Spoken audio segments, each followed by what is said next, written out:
Diamantina, em 1993, era uma cidade que vivia em dois tempos simultâneos. Havia o tempo dos cartões postais, dos turistas que subiam e desciam as ladeiras da Rua da Quitanda, maravilhados com o casario colonial e o legado de Chica da Silva. E havia o outro tempo, o tempo dos moradores, um tempo mais lento, mais profundo, impregnado na poeira que se acumulava nos beirais das janelas e no silêncio das igrejas barrocas fora do horário de missa. Era uma cidade de pedra, cravada no alto da Serra do Espinhaço, cercada por uma paisagem de beleza austera e melancólica. Uma cidade que, apesar de seu passado grandioso, parecia guardar seus maiores segredos não em seus diamantes, mas em suas sombras. Foi para capturar esse segundo tempo que Leonardo Veras, ou Léo, como preferia ser chamado, se mudou de Belo Horizonte para Diamantina no início daquele ano. Aos 26 anos, ele era um fotógrafo de talento notável e alma inquieta. Havia abandonado uma promissora carreira em fotografia publicitária, um mundo que ele considerava estéril, para se dedicar a um projeto pessoal que batizou de Almas de Pedra. Seu objetivo era registrar a simbiose entre os habitantes mais antigos de Diamantina e a arquitetura que os moldara. Fotografar os rostos anônimos cujas rugas contavam a verdadeira história da cidade. Uma história que não estava nos guias turísticos. Léo não era um forasteiro típico. Ele se mudou para uma casinha modesta e antiga no bairro da Biquinha, com suas janelas de madeira azul e um pequeno quintal onde o calçamento de pé de moleque invadia o terreno. Ele não tinha pressa. Passava os dias caminhando sem rumo, sua inseparável Nikon FM2 pendurada no pescoço. Não era um homem de muitas palavras, mas era um ouvinte extraordinário. Sentava-se por horas nos degraus de uma capela com um violeiro cego. Ouvia as histórias de uma benzedeira de 90 anos. Compartilhava um café ralo com os garimpeiros aposentados. Ele só levantava a câmera quando sentia que a confiança havia sido estabelecida, quando a pose dava lugar à existência. Suas fotografias, em preto e branco, eram de uma profundidade comovente. Capturavam a dignidade na pobreza, a resiliência na velhice, a luz nos olhos de quem o tempo parecia ter esquecido. Na terça-feira, 9 de novembro de 1993, um dia frio e cinzento que ameaçava a chuva, Léo passou a tarde em sua pequena sala, que havia transformado em um laboratório improvisado. O cheiro de produtos químicos de revelação impregnava o ar. Ele estava animado, mostrando alguns de seus últimos contatos para seu Ramiro, o dono de uma pequena venda onde costumava almoçar. Eram retratos poderosos, incluindo um de uma senhora centenária, Dona Efigênia, sentada em sua cadeira de balanço, com um mapa de uma vida inteira gravado no rosto. Essa aqui é a melhor de todas, seu Ramiro. É a alma da cidade. Por volta das 7 da noite, com o céu já escuro e os lampiões coloniais da rua começando a acender, Léo arrumou sua mochila de lona. Vou tentar umas fotos noturnas, lá pra cima, perto da Igreja do Amparo, comentou ele com seu Ramiro. Quero pegar a luz dos postes no calçamento molhado, se a chuva vier. Seu Ramiro apenas acenou. Cuidado com o frio, menino. O vento da serra corta. Léo sorriu, ajeitou a mochila no ombro e saiu, com o som de suas botas ecoando nas pedras da rua deserta. Foi a última vez que alguém o viu. A ausência de Léo não foi notada imediatamente. Ele era um homem de rotinas próprias, que às vezes sumia por 1 ou 2 dias em suas caminhadas fotográficas pela serra. Mas quando a quinta-feira chegou e a luz de sua casa continuava acesa dia e noite, seu Ramiro começou a se preocupar. Ele chamou a dona da casa, uma senhora chamada Alzira, que usou sua chave reserva para entrar. A cena dentro da casa era de uma normalidade assustadora. Na pequena cozinha, um prato e um copo sujos na pia. No quarto, a cama desfeita. E no laboratório, as fotografias recém-reveladas ainda penduradas no varal, secando, com os rostos anônimos de Diamantina olhando para o vazio. A única coisa que faltava era Léo e sua mochila com a câmera. A família Veras foi notificada em Belo Horizonte. Seu pai, Afonso, um professor de história aposentado da UFMG, chegou a Diamantina na manhã seguinte, o rosto uma máscara de angústia. A investigação da Polícia Civil local foi iniciada, mas com uma lentidão e um desinteresse que beiravam o descaso. O delegado da cidade, um homem no fim de carreira, ouviu a história, olhou para as fotos de Léo com seu cabelo comprido e suas roupas gastas e rapidamente formulou sua teoria. Seu Afonso, seu filho é um artista, gente de Belo Horizonte. Esses jovens de hoje têm a cabeça no mundo. Não tem sinal de roubo nem de briga. O mais provável é que ele tenha se cansado daqui, arrumado uma namorada, uma viagem e simplesmente foi embora. Ele volta, o senhor vai ver. Afonso Veras, um homem acostumado ao rigor da pesquisa histórica, ficou horrorizado. Ele tentou argumentar, mostrou os projetos de Léo, suas anotações meticulosas, explicou que seu filho jamais abandonaria seus negativos, o trabalho de sua vida. Minha esposa e eu éramos a única família dele. Ele nunca sairia sem nos avisar. Mas suas palavras se perdiam na burocracia e na má vontade de uma cidade pequena, que via naquele fotógrafo um elemento estranho, um forasteiro cujos caminhos eram por natureza imprevisíveis. A busca oficial durou menos de 3 dias. 2 policiais caminharam pelas trilhas mais óbvias da serra. Perguntaram em alguns bares e, sem encontrar nada, o caso foi dado por encerrado. A conclusão do inquérito, arquivado em janeiro de 1994, era tão fria quanto as noites da serra. Afastamento voluntário por motivos pessoais desconhecidos. Destroçado, Afonso passou mais um mês em Diamantina conduzindo sua própria busca. Colou cartazes com o rosto do filho, ofereceu uma recompensa, conversou com cada pessoa que Léo havia fotografado. Mas tudo o que encontrou foi um muro de silêncio e olhares evasivos. A cidade, que se abrira para a lente do seu filho, agora se fechava para sua dor. Eventualmente, ele desistiu. Voltou para Belo Horizonte, para uma esposa que definhava em um luto sem corpo. A casinha no bairro da Biquinha foi esvaziada, as fotos e os negativos guardados em caixas. E Léo Veras se tornou mais uma história sussurrada nas ruas de pedra de Diamantina. O fotógrafo que sumiu, o artista que foi engolido pela névoa da serra.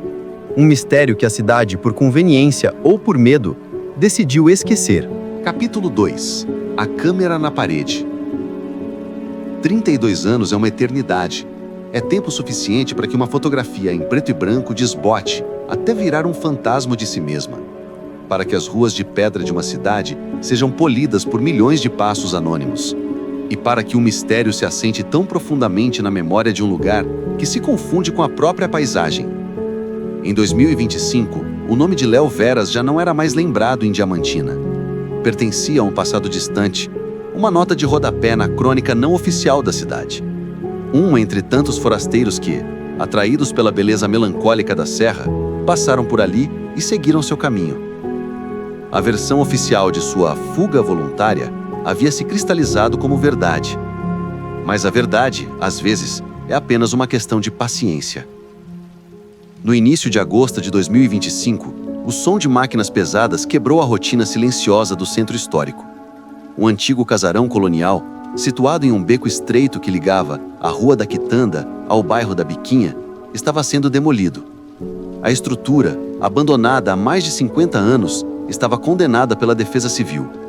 Suas paredes de pau a pique e adobe estavam ruindo. O telhado já havia desabado em vários pontos, e a fachada, antes pintada de um azul vibrante, era agora um mosaico de rachaduras e umidade. No local, uma construtora planejava erguer uma pousada de luxo. Um projeto controverso que gerou debates acalorados entre os defensores do patrimônio histórico e os arautos do progresso. A demolição era um trabalho delicado, quase cirúrgico, para não afetar as construções vizinhas. No dia 14 de agosto, uma quinta-feira, a equipe de demolição, liderada por um encarregado chamado Hélio, trabalhava na derrubada de uma das paredes internas do térreo. Era uma parede particularmente grossa, que não constava nas plantas originais do século XVIII. Parecia ser uma adição posterior, talvez do início do século XX, feita para dividir um grande salão. A retroescavadeira removeu as camadas externas de reboco e adobe com facilidade. Mas ao atingir o núcleo da parede, a pá da máquina bateu em algo que não era pedra nem madeira. Era um som oco, abafado. Hélio, um homem experiente, mandou o operador parar imediatamente. Ele se aproximou e, com uma marreta, quebrou um pedaço da estrutura restante. A parede não era maciça, era dupla. E no vão entre as duas camadas de tijolos de adobe, em um espaço escuro e sufocado por poeira centenária, havia algo. Usando lanternas, eles iluminaram o interior do compartimento secreto. Ali, coberta por teias de aranha e pelo pó fino do tempo, estava uma mochila de lona verde-oliva, do tipo usado por militares. Estava endurecida pela umidade e pelo tempo, e coberta por uma camada grossa de mofo. Com cuidado, os trabalhadores abriram um buraco maior na parede e removeram a mochila, que quase se desfez em suas mãos.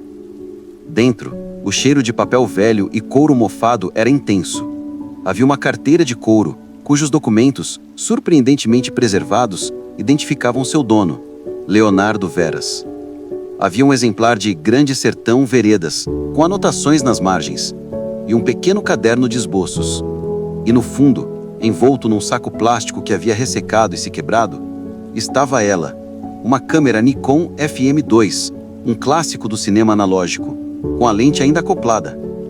A câmera estava suja, mas intacta. O contador de poses indicava o número 24, e o mais impressionante, a alavanca de rebobinagem estava intacta, sinalizando que ainda havia um rolo de filme dentro dela. Ao lado, protegidos por pequenos estojos de plástico, havia mais 3 rolos de filme não revelados. Hélio, o encarregado, não tinha ideia de quem era Léo Veras, um nome esquecido pelo tempo para a maioria, mas sabia que havia encontrado algo importante. Ele imediatamente parou a obra e acionou a Polícia Civil e o escritório local do IPAM. A notícia da descoberta de uma cápsula do tempo emparedada se espalhou rapidamente. A princípio, foi tratada como uma curiosidade histórica, mas quando o nome na carteira de motorista foi verificado nos arquivos da delegacia, o caso mudou de tom. O delegado de plantão, um homem jovem que nunca ouvira falar do desaparecimento, encontrou o antigo inquérito de 1993, umas poucas páginas amareladas que concluíam pela fuga voluntária. A Polícia Federal em Belo Horizonte foi notificada, devido à natureza do desaparecimento e ao lapso temporal. O caso, oficialmente, foi reaberto.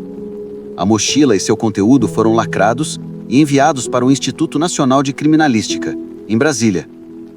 A principal preocupação dos peritos era com os rolos de filme. Revelaram um negativo fotográfico com mais de 30 anos, que passara décadas em um ambiente de umidade e escuridão, era uma tarefa extremamente delicada, com altíssimas chances de fracasso. A família de Léo foi localizada. Seu pai, Afonso, havia falecido em 2010. Sua mãe, diagnosticada com Alzheimer, vivia em uma casa de repouso, perdida em suas próprias memórias. A única parente próxima era uma prima, Clara Veras, que recebeu a notícia com um choque incrédulo. Para ela, assim como para o resto do mundo, Léo era uma lembrança distante, uma história sem ponto final. Enquanto os peritos em Brasília iniciavam o trabalho meticuloso de tentar resgatar as imagens dos negativos, a notícia reverberava em Diamantina. Os moradores mais antigos começaram a se lembrar. O fotógrafo, diziam uns aos outros, a memória voltando em flashes, aquele rapaz de fora que sumiu. O casarão demolido tornou-se um ponto de curiosidade e especulação.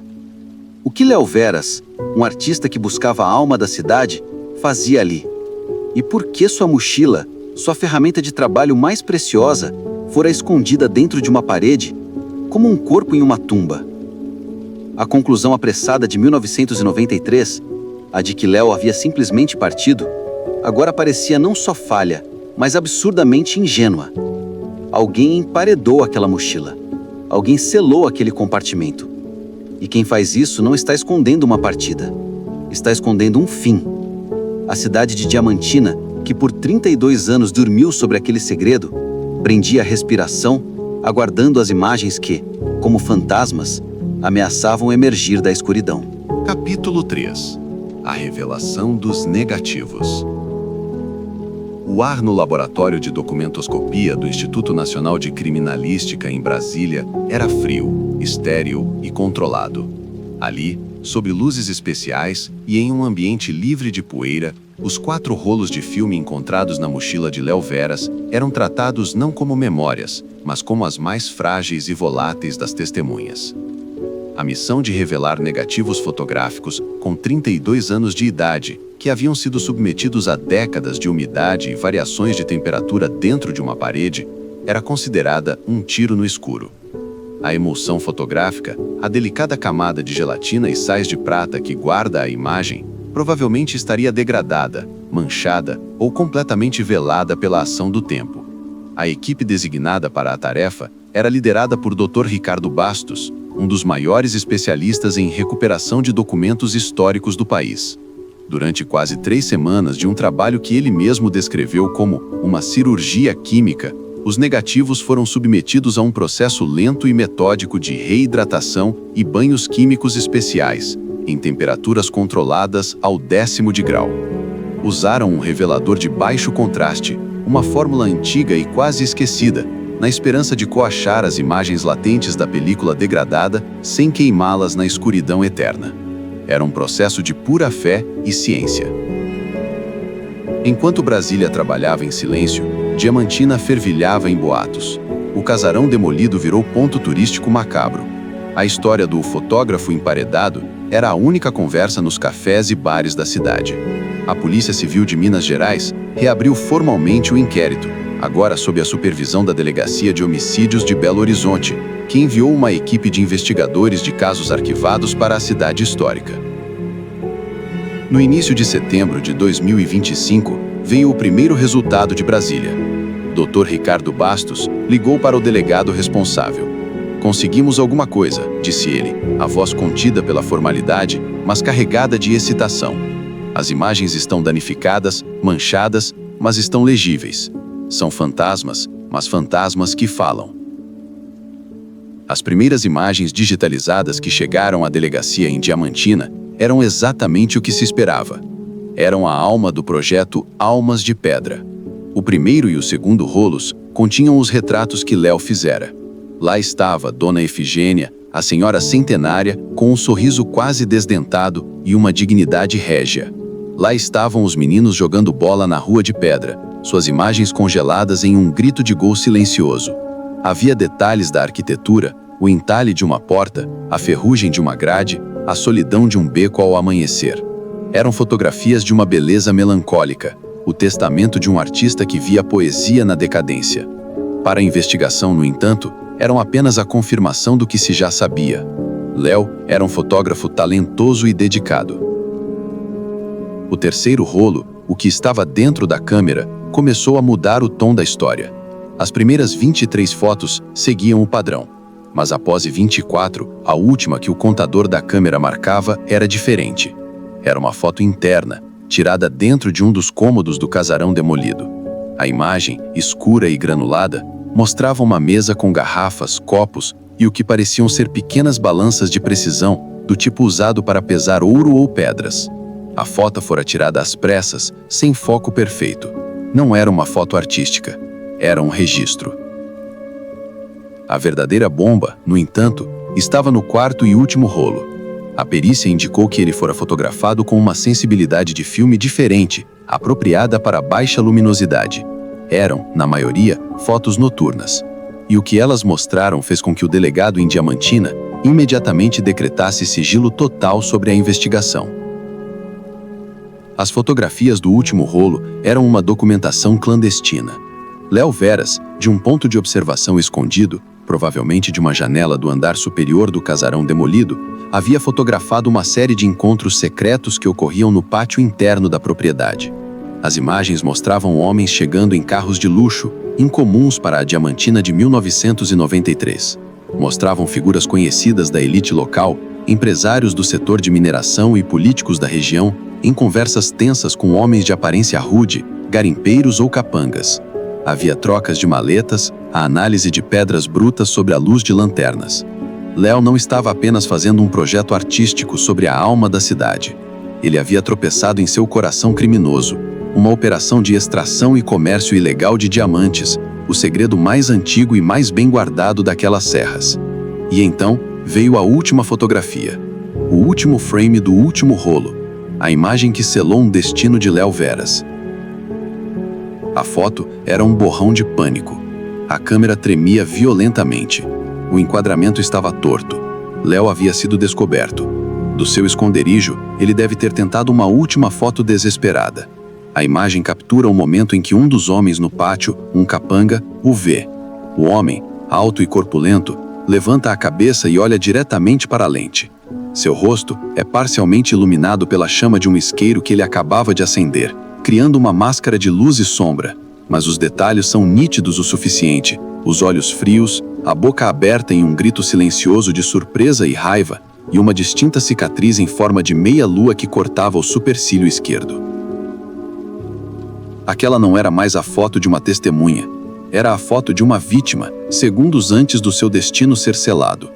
O desaparecimento de Léo Veras deixava de ser um mistério sobre uma fuga voluntária e se tornava a crônica visual de um assassinato. A polícia agora não tinha apenas a prova do crime que ele viu, mas algo que eles não esperavam: o rosto de um dos assassinos. Capítulo 4.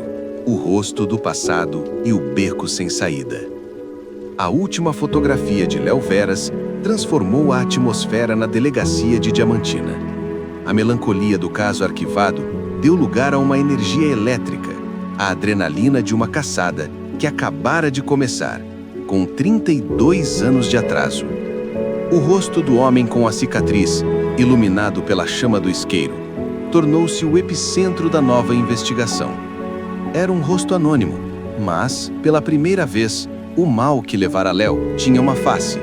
O Dr. Ishida sabia que a identidade daquele homem era a única chave que poderia abrir a porta trancada do passado. A imagem, embora granulada e tirada em pânico, foi enviada ao setor de perícia papiloscópica e reconhecimento facial da Polícia Federal em Brasília. As ordens eram claras: usar todos os recursos disponíveis para dar um nome àquele rosto. Os peritos trabalharam por dias.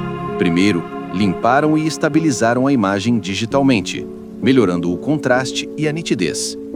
Depois, submeteram o retrato a um software de reconhecimento facial de última geração, cruzando-o com milhões de fotos do Banco de Dados da Segurança Pública Nacional, incluindo registros criminais, carteiras de identidade e de motorista de todo o Brasil.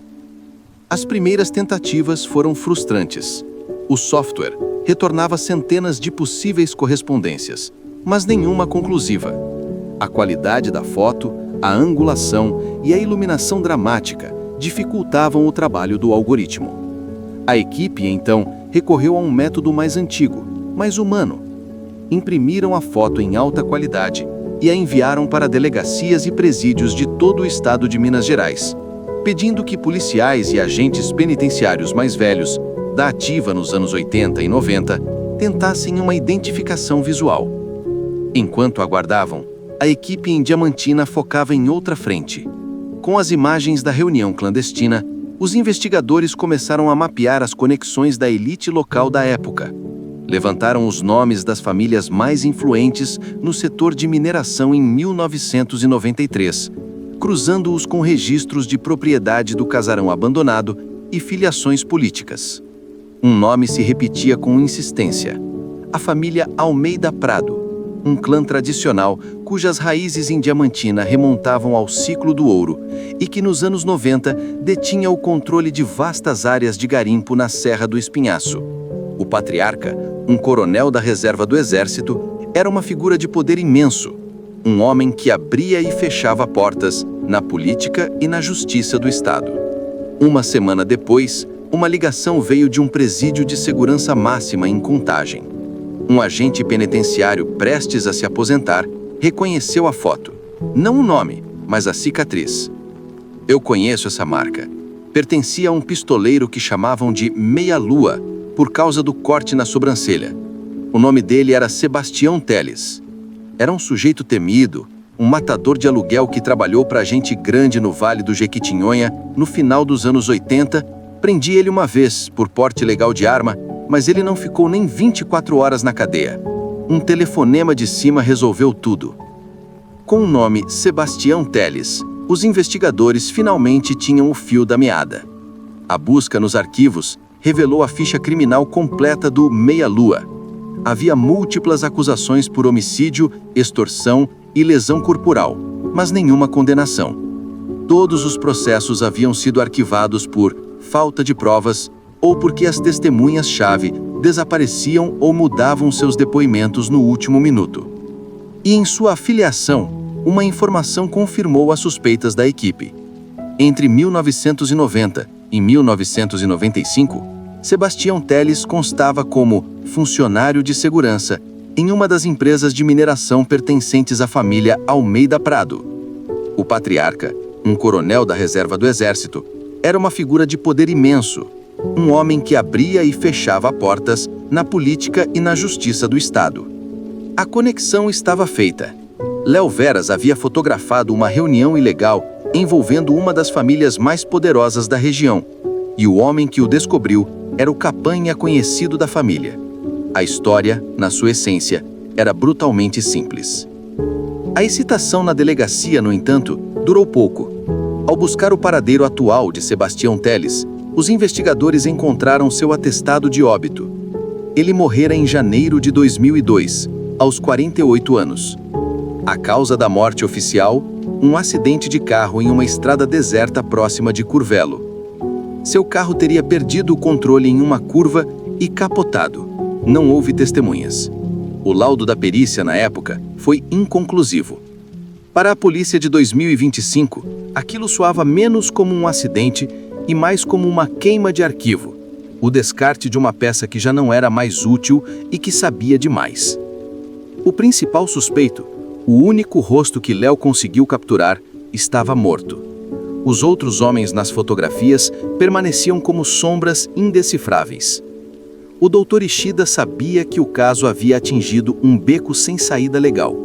Ele não podia interrogar um fantasma.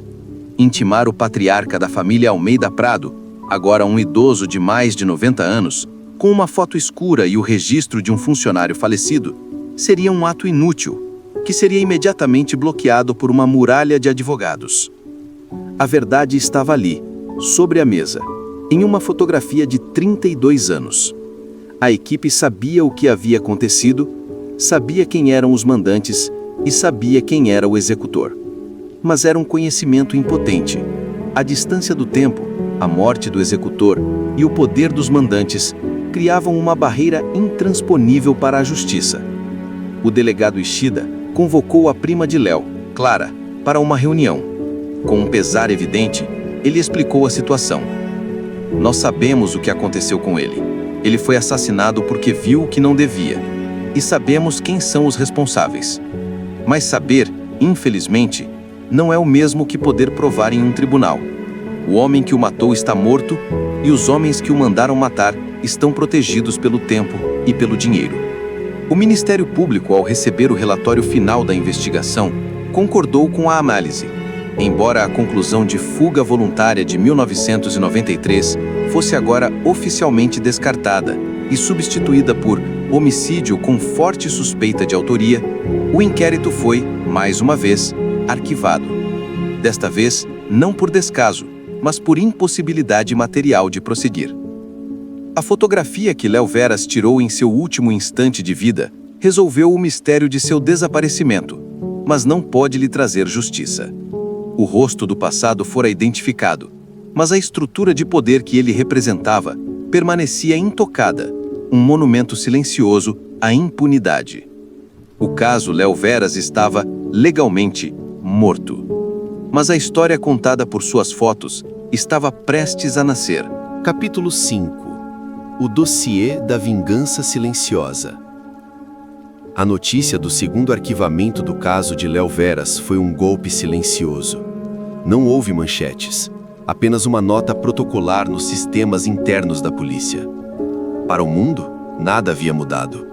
Mas para a equipe do Dr. Ishida e para a prima de Léo, Clara, a sensação era de uma profunda e amarga impotência.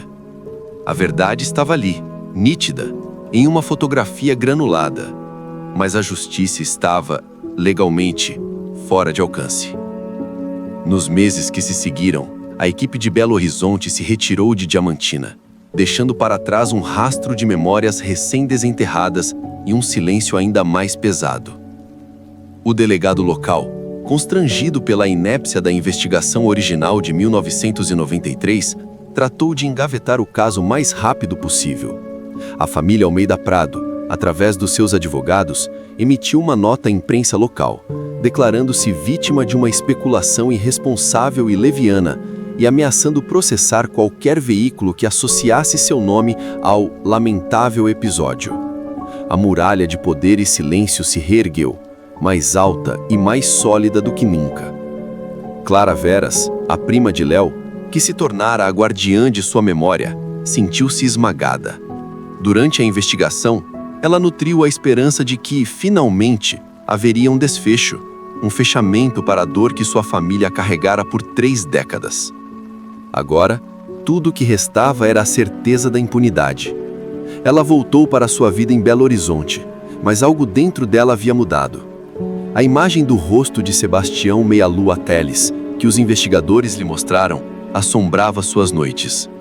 Foi então que ela decidiu que, se a justiça não podia contar a história de Léo, ela o faria. Arquiteta de profissão, Clara possuía a mesma veia metódica e detalhista do tio, o professor Afonso.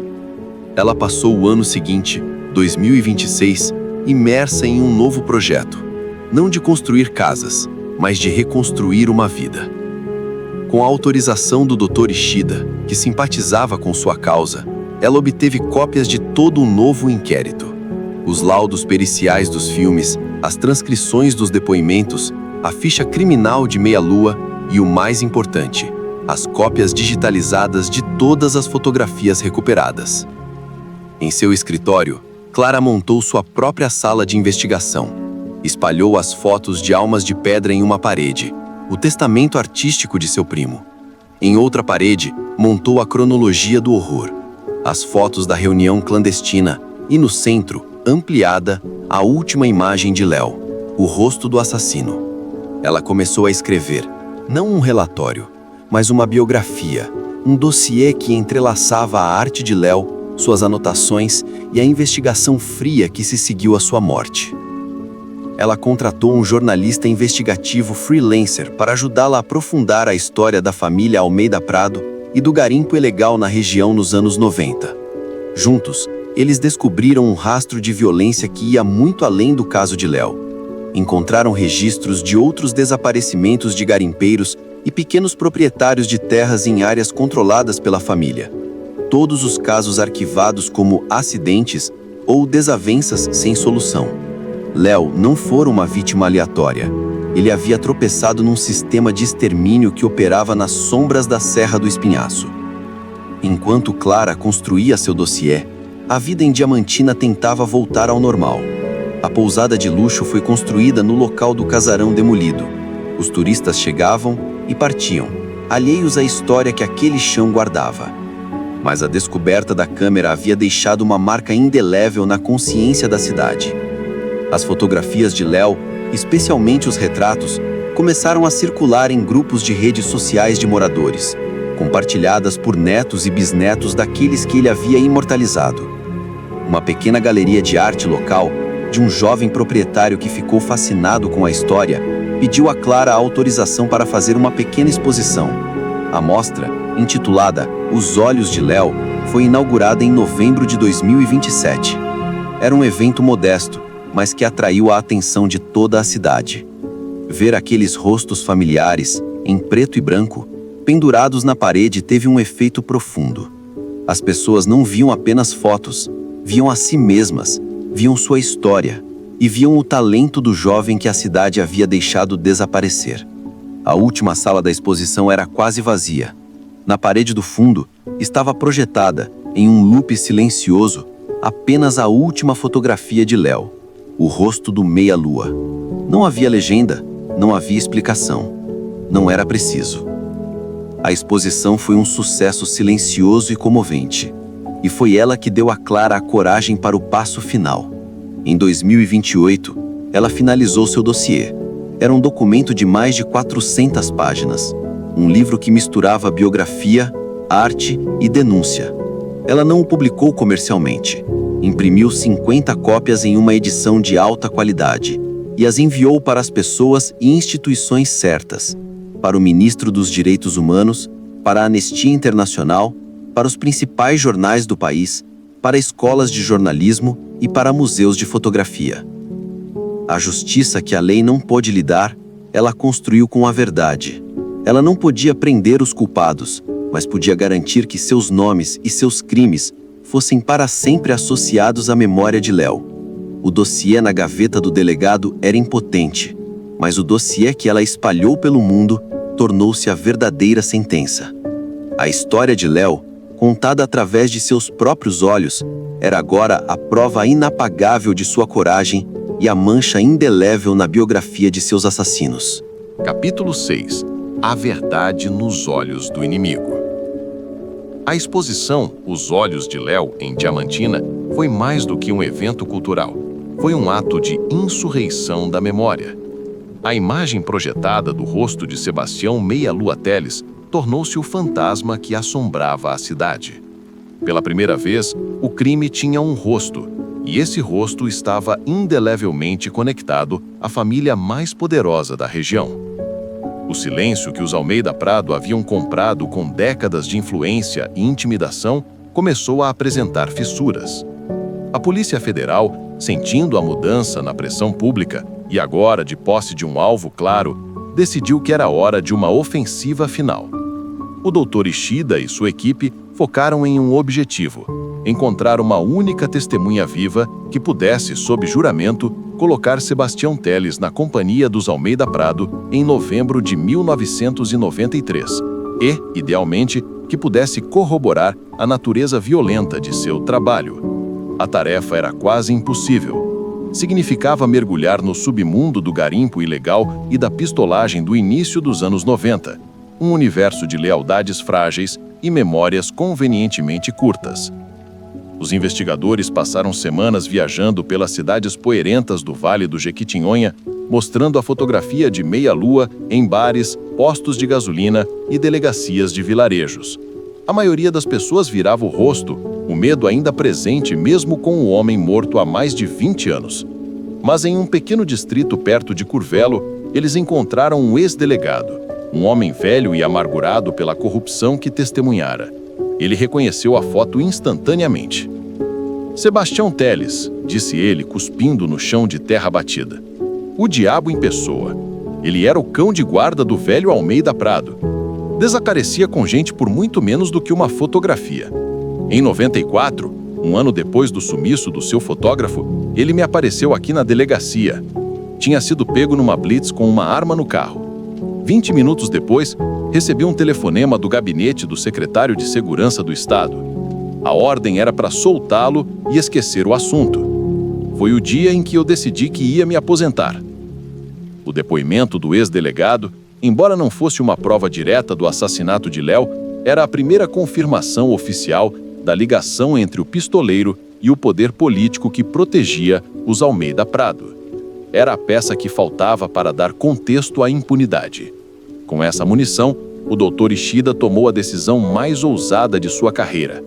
Ele intimou formalmente o patriarca da família, o coronel reformado Anésio de Almeida Prado, agora com 94 anos e vivendo em um luxuoso apartamento em Belo Horizonte, para prestar depoimento. A intimação foi recebida como uma declaração de guerra. Uma equipe de 5 advogados, liderada por um dos criminalistas mais caros do Brasil, apareceu na sede da PF, alegando que o coronel estava com a saúde frágil demais para ser interrogado. Apresentaram laudos médicos e ameaçaram entrar com uma ação por abuso de autoridade. Era a muralha legal que Ishida esperava, mas ele tinha um trunfo.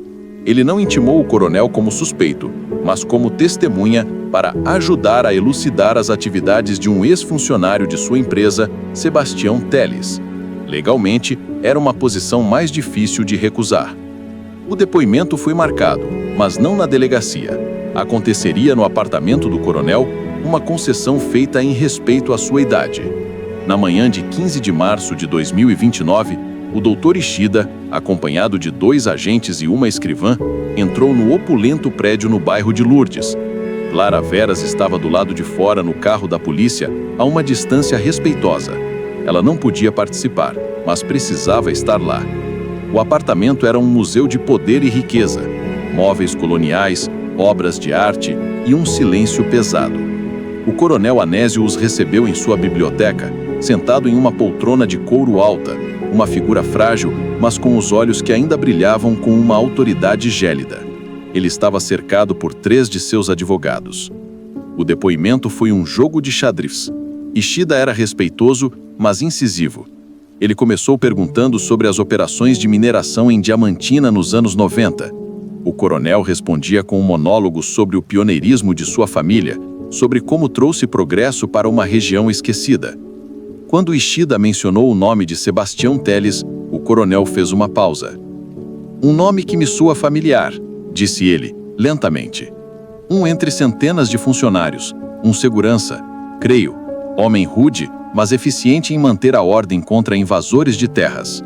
Ishida então colocou sobre a mesa de centro uma cópia da fotografia de Meia-Lua, a última foto de Léo. "O senhor reconhece este homem, coronel?" Anésio de Almeida Prado não olhou para a foto. Manteve os olhos fixos em Ishida.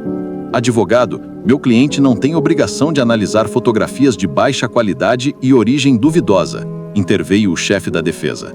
Ishida ignorou o advogado e se dirigiu novamente ao coronel.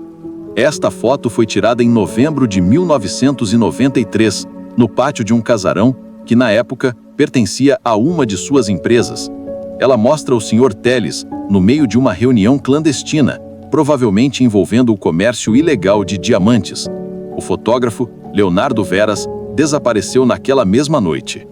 O silêncio na sala era absoluto. O coronel permaneceu impassível, o rosto uma máscara de cera. Mas Ishida, um observador treinado de homens, notou. Uma pequena veia pulsou na têmpora do velho. As mãos, que repousavam nos braços da poltrona, se fecharam com um pouco mais de força. "Delegado", disse o coronel, a voz um sussurro cortante como vidro quebrado. "O senhor está em minha casa insinuando que eu, um homem que serviu este país, estou envolvido com um crime comum por causa de uma fotografia borrada e da palavra de um pistoleiro morto? Isso é um insulto." Ele se levantou, apoiado em sua bengala de castão de prata. "Meu depoimento terminou." Ishida sabia que não conseguiria mais nada. Ele se levantou, recolheu seus papéis e, antes de sair, fez uma última declaração, não como policial, mas como homem. "O senhor pode ter o poder de terminar este depoimento, coronel, mas não tem o poder de apagar o que está naquela fotografia." Ao sair do prédio e entrar no carro, Ishida olhou para Clara. Ela não perguntou nada, apenas olhou em seus olhos. E ele, com um leve e quase imperceptível aceno de cabeça, confirmou. Ela entendeu. Não haveria confissão, não haveria justiça. Mas naqueles olhos, na veia pulsante na têmpora, na fúria contida de um velho rei em seu castelo, estava a verdade. A verdade que não podia ser escrita em um relatório, mas que Clara agora carregava consigo. Não mais como uma dúvida, mas como uma certeza de granito. A batalha legal estava perdida. A guerra pela história, no entanto, ela estava determinada a vencer. Capítulo 7. A exposição das sombras. A reunião no apartamento do coronel Anésio de Almeida Prado foi o ponto final da via judicial. O doutor Ishida, em seu relatório conclusivo à superintendência da PF, escreveu com uma clareza amarga.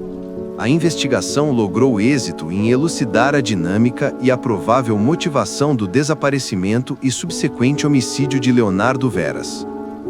No entanto, a combinação de lapso temporal, o falecimento do executor direto e a inexpugnável barreira de influência e poder dos supostos mandantes torna a persecução penal uma impossibilidade fática. Recomenda-se o arquivamento. A verdade, em sua forma mais crua, foi impressa, carimbada e trancada em uma gaveta. Para Clara Veras, no entanto, aquele ponto final foi uma linha de partida. Se o sistema legal era incapaz de responsabilizar os culpados, ela encontraria outro tribunal. Um tribunal mais lento, mais sutil, mas cujo veredito, uma vez proferido, seria impossível de apelar. O Tribunal da Opinião Pública e da História. De volta a Belo Horizonte, ela mergulhou no dossiê que vinha construindo com o jornalista Miguel. Mas agora com um novo propósito. Não era mais para convencer promotores, mas para assombrar os culpados. Ela e Miguel passaram os meses seguintes viajando novamente pelo Vale do Jequitinhonha, não mais procurando provas de um crime, mas coletando os ecos da violência dos Almeida Prado. Gravaram depoimentos anônimos de ex-garimpeiros que tiveram suas terras tomadas, de famílias que foram intimidadas, de pessoas que se lembravam do medo que Sebastião Meia Lua impunha em nome de seus patrões. As histórias, antes sussurradas, agora eram registradas, formando um coro de vozes que por décadas haviam sido silenciadas. A exposição Os Olhos de Léo, em Diamantina, foi mais do que um evento cultural. Foi um ato de insurreição da memória. A imagem projetada do rosto de Sebastião Meia Lua Teles tornou-se o fantasma que assombrava a cidade. Pela primeira vez, o crime tinha um rosto, e esse rosto estava indelevelmente conectado à família mais poderosa da região. O silêncio que os Almeida Prado haviam comprado com décadas de influência e intimidação começou a apresentar fissuras. A Polícia Federal, sentindo a mudança na pressão pública e agora de posse de um alvo claro, decidiu que era hora de uma ofensiva final. O Dr. Ishida e sua equipe focaram em um objetivo: encontrar uma única testemunha viva que pudesse, sob juramento, colocar Sebastião Teles na companhia dos Almeida Prado em novembro de 1993, e, idealmente, que pudesse corroborar a natureza violenta de seu trabalho. A tarefa era quase impossível. Significava mergulhar no submundo do garimpo ilegal e da pistolagem do início dos anos 90, um universo de lealdades frágeis e memórias convenientemente curtas.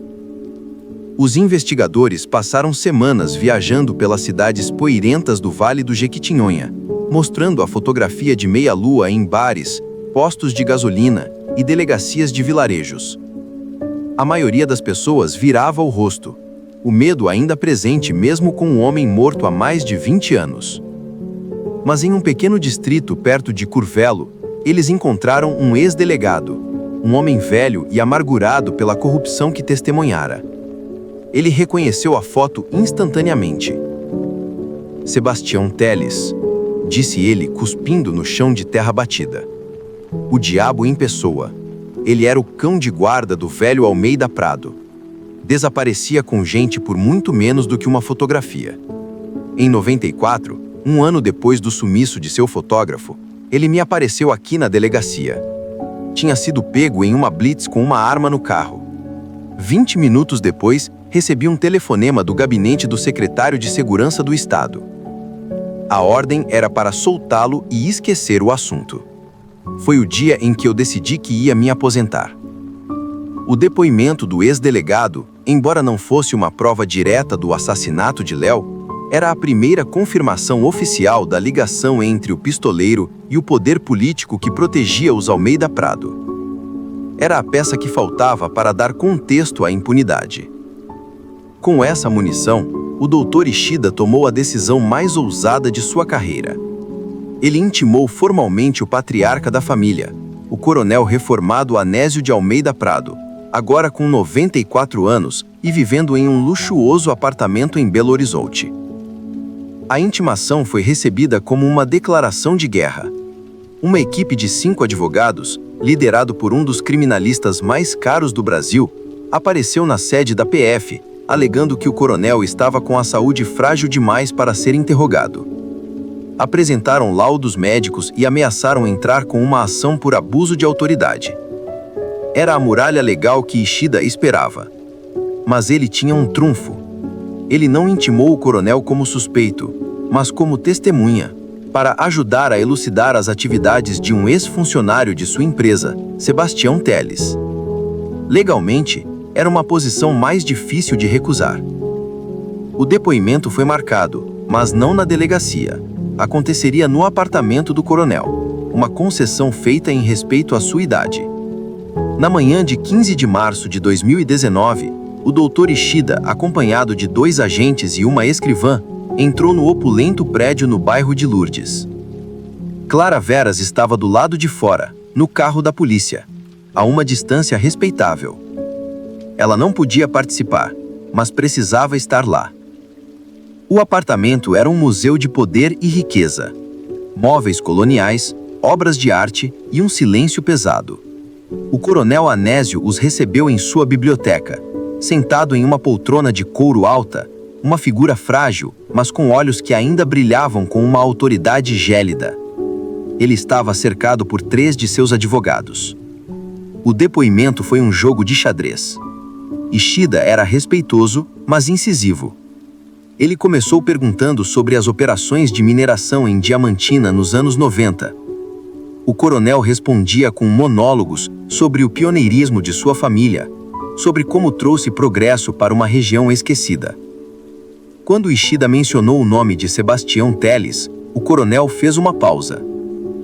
Um nome que me soa familiar, disse ele lentamente. Um entre centenas de funcionários. Um segurança, creio. Homem rude, mas eficiente em manter a ordem contra invasores de terras. Ishida então colocou sobre a mesa de centro uma cópia da fotografia de meia-lua, a última foto de Léo. O senhor reconhece este homem, coronel? Anazil não olhou para a foto. Manteve os olhos fixos em Ishida. Advogado, meu cliente não tem obrigação de analisar fotografias de baixa qualidade e origem duvidosa, interveio o chefe da defesa. Ishida ignorou o advogado e se dirigiu novamente ao coronel. Esta foto foi tirada em novembro de 1993, no pátio de um casarão, que na época pertencia a uma de suas empresas. Ela mostra o Sr. Teles no meio de uma reunião clandestina, provavelmente envolvendo o comércio ilegal de diamantes. O fotógrafo, Leonardo Veras, desapareceu naquela mesma noite. O silêncio na sala era absoluto. O coronel permaneceu impassível, o rosto uma máscara de cera. Mas Ishida, um observador treinado de homens, notou. Uma pequena veia pulsou na têmpora do velho. As mãos, que repousam nos braços da poltrona, se fecharam com um pouco mais de força. Delegado, disse o coronel, a voz um sussurro cortante como galho quebrado. O senhor está em minha casa, insinuando que eu, um homem que serviu este país, estou envolvido com um crime comum por causa de uma foto borrada e da palavra de um pistoleiro morto? Isso é um insulto. Ele se levantou, apoiado em sua bengala de castão de prata. Meu depoimento terminou. Ishida sabia que não conseguiria mais nada. Ele se levantou, recolheu seus papéis e, antes de sair, fiz uma última declaração, não como policial, mas como homem. O senhor pode ter o poder de terminar este depoimento, coronel, mas não tem o poder de apagar o que está naquela fotografia. Ao sair do prédio e entrar no carro, Ishida olhou para Clara. Ela não perguntou nada, apenas olhou em seus olhos. E ele, com um leve e quase imperceptível aceno de cabeça, confirmou. Ela entendeu. Não haveria confissão, não haveria justiça. Mas naqueles olhos, na veia pulsante na têmpora, na fúria contida de um velho rei em seu castelo, estava a verdade. A verdade que não podia ser escrita em um relatório, mas que Clara agora carregava consigo, não mais como uma dúvida, mas como uma certeza de granito. A batalha legal estava perdida. A guerra pela história, no entanto, ela estava determinada a vencer. Capítulo 8. A sentença da memória. A exposição Os Olhos de Léo não foi o fim da guerra. Foi a primeira grande batalha vencida. Nos meses que se seguiram, a família Almeida Prado, acostumada a operar nas sombras, foi arrastada para a luz inclemente do escrutínio público. A reação deles, no entanto, não foi de arrependimento, mas de fúria. Em um ato de arrogância colossal, entraram com um processo multimilionário por danos morais contra Clara Veras e a galerista Júlia, alegando que a exposição, de forma sensacionalista e irresponsável, insinuava uma conexão criminosa que a própria justiça já havia descartado. Era uma tentativa de usar o poder do dinheiro para esmagar a narrativa que não podiam mais controlar. O processo se arrastou por quase 2 anos. Foi uma batalha legal brutal.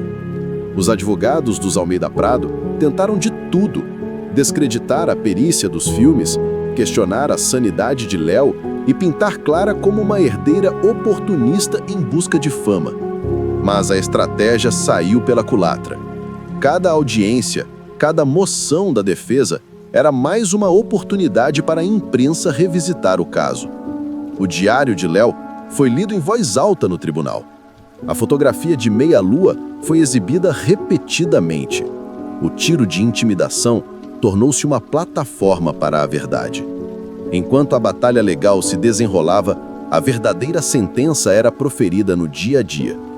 O coronel Anésio, o patriarca, sofreu um AVC debilitante poucos meses após a abertura da exposição. Passou seus últimos anos de vida recluso em seu apartamento, cuidado por enfermeiras, um rei deposto em um castelo de silêncio, assombrado, diziam os poucos que o viam, por um rosto de fotógrafo que ele não conseguia apagar da memória. Seus filhos, sem a mão de ferro do pai, iniciaram uma guerra interna pela herança, e o império, construído sobre um segredo violento, começou a ruir sob o peso da ganância e da desconfiança mútua. Em Diamantina, a mudança foi sísmica. O nome Almeida Prado, antes pronunciado com uma mistura de medo e reverência, tornou-se um sinônimo de vergonha. A cidade, forçada a encarar seu passado, iniciou um doloroso processo de expurgação. A Câmara Municipal votou pela cassação de títulos de cidadão honorário concedidos a membros da família. O casarão demolido, agora uma pousada de luxo, foi boicotado pelos moradores e apelidado de Pousada Meia-Lua. A mancha era indelével. Foi nesse período que a investigação de Clara e Miguel trouxe à tona seu fruto mais amargo e importante. Um contato anônimo, motivado pela coragem que a exposição gerou, levou Miguel a uma pequena e poeirenta cidade no Vale do Jequitinhonha. Lá, ele encontrou uma senhora idosa, a mãe de um jovem garimpeiro que, em 1994, desaparecera após uma disputa de terras com uma das mineradoras dos Almeida Prado. O caso fora registrado como desaparecimento comum. A mulher, com as mãos trêmulas, mostrou a Miguel a única foto que tinha do filho. O dossiê de Clara ganhou um novo apêndice: as outras vítimas. Léo não fora um caso isolado. Fora apenas a vítima cujo assassinato, por um capricho do destino, havia sido fotografado. Em 2031, a Justiça finalmente deu seu veredito no processo por danos morais. A juíza, em uma sentença histórica, julgou a ação improcedente. Em sua decisão, ela escreveu: "Não há dano moral em expor uma verdade que o sistema de justiça foi incapaz de processar. A presente ação não é uma busca por reparação, mas uma tentativa de silenciar a memória. E a memória, quando amparada em fatos, goza da proteção não apenas da lei, mas da própria história." Foi a vitória final. A liberdade de contar a história de Léo estava garantida. Com essa segurança, Clara transformou seu dossiê em um livro. Almas de Pedra, a última vigia de Léo Veras, foi lançado em 2032. Misturando biografia, fotografia e jornalismo investigativo, a obra foi um sucesso de crítica e de público. Ganhou o prêmio Jabuti, a maior honraria literária do Brasil. O nome de Léo Veras foi inscrito na história, não como a vítima de um crime insolúvel, mas como um mártir da verdade, um artista cuja obra final foi a denúncia de um sistema de terror. E a última peça desse quebra-cabeça de 3 décadas apareceu de forma silenciosa, quase como um post-scriptum do destino. Em 2033, durante as obras de paisagismo no jardim da nova pousada em Diamantina, um jardineiro, ao cavar a terra para plantar um novo ipê, encontrou uma pequena caixa de metal, do tamanho de uma caixa de cigarros, enterrada junto às raízes de um antigo jacarandá. Dentro, não havia pistas do crime. Havia a alma de Léo. Enroladas em um pano de veludo, estavam 3 cartas que ele nunca enviou para os pais, falando de suas esperanças e do seu amor pela cidade. E junto a elas, um único cristal de quartzo, perfeitamente límpido, do tipo que só se encontra nos veios mais puros da Serra do Espinhaço. A caixa foi entregue a Clara. Ela leu as cartas, as últimas palavras de afeto do seu primo, e sentiu que, finalmente, o ciclo se fechava. Aquele não era um vestígio do crime, mas um resgate da pessoa. No aniversário de 40 anos do desaparecimento de Léo, em novembro de 2033, Clara foi a Diamantina. A cidade agora tinha um pequeno memorial para ele na Praça do Mercado, com uma de suas fotos, a da senhora Efigênia, gravada em uma placa de bronze. Mas Clara não foi até lá. Ela foi até o cemitério da cidade, e em um pequeno lote que a família tinha comprado anos antes, um túmulo sem corpo, ela enterrou a pequena caixa de metal. Sobre a terra, ela colocou o cristal de quartzo. Ele brilhava sob o sol de Minas, um ponto de luz pura. A justiça para Léo Veras não veio com algemas ou sentenças. Veio na forma do Império dos Almeida Prado transformado em pó, no reconhecimento de sua arte, na coragem de uma cidade que aprendeu a nomear seus monstros e no direito de sua história ser contada, não como a de um desaparecido, mas como de um homem que, com a sua última fotografia, fez com que as sombras mais profundas de uma era viessem finalmente à luz. E essa talvez seja a única vitória que realmente importa.